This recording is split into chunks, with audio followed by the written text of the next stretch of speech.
Hello, my name is David Bradley. I've been a ceramic artist for over 28 years, and for most of that time as a production potter. I apprenticed in a 100-year-old pottery factory in East Texas, where I learned how to make pots the old-fashioned way. One of the things that I learned was how to use a tool called a rib that made the pulling up and shaping of the pots go a lot faster.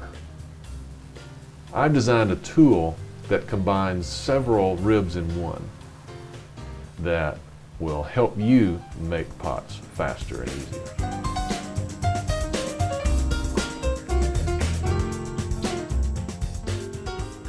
The purpose of this video is to show you how I use the ribs so that you can make good use of it yourself. Hold the rib in your right hand and insert the end of your middle finger in the hole.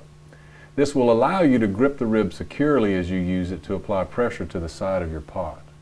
It will also allow you to pivot the tool around in order to use different edges of the tool while you work. Another thing this grip will allow is a variation in the angle of the tool against the side of the pot. As I'll demonstrate, you may use the tool both for shaping, but also for pulling the pot up. This depends upon the angle which you hold the tool against the pot and how much pressure you use. As you are pulling up a clay wall, keep pressure towards the edge of the rib. If you allow the pressure to go against the face of the rib, the friction could cause instability. This rib allows you to pull up taller forms than using just your fingers or a sponge, because the rib applies pressure over a broader area of the pot, thus decreasing the weakening of the clay wall by point-to-point pressure. When you're making straight contoured forms, use the straight edge of the rib. When you are making short curved forms, use the short curved concave edge. When you're making concave forms, use the convex curved edge. This edge is helpful in shaping the interior of bowl and plate forms as well. Now I want to show you how I use the rib.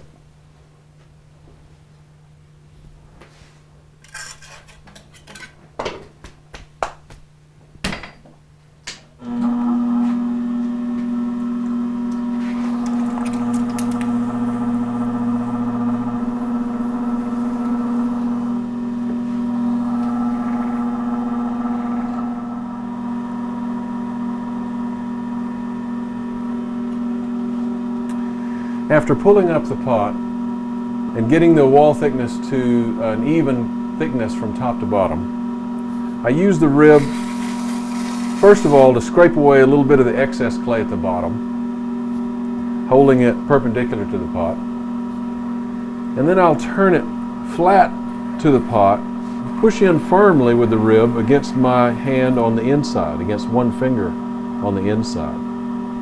After raising the wall with the rib, I turn the rib perpendicular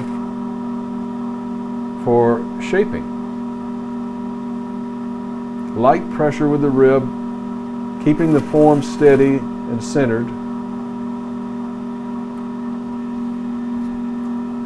And I can turn the rib like so to push in to shape the curve of a neck.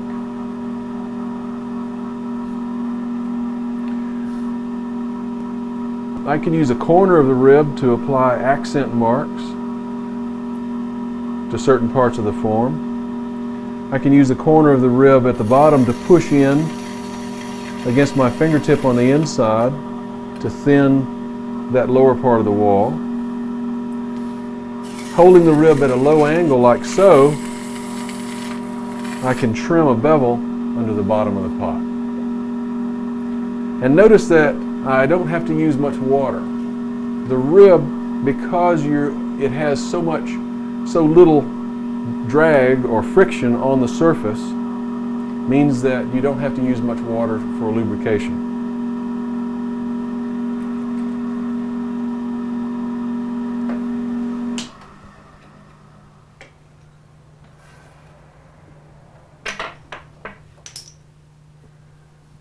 Now you can see the thickness that I was able to achieve in the pot. I got a pretty even thickness all the way down, and due in large part to using this type of a tool. The rib is made of stainless steel, and so will last for many, many years. It's very rigid, so you're able to apply a lot of pressure with it for shaping. You can use the tool as a scraper, and you can use the tool like a knife edge for cutting in the clay. It really has a lot of purposes, and I'm sure that you'll think of a lot of ways to use it in your studio.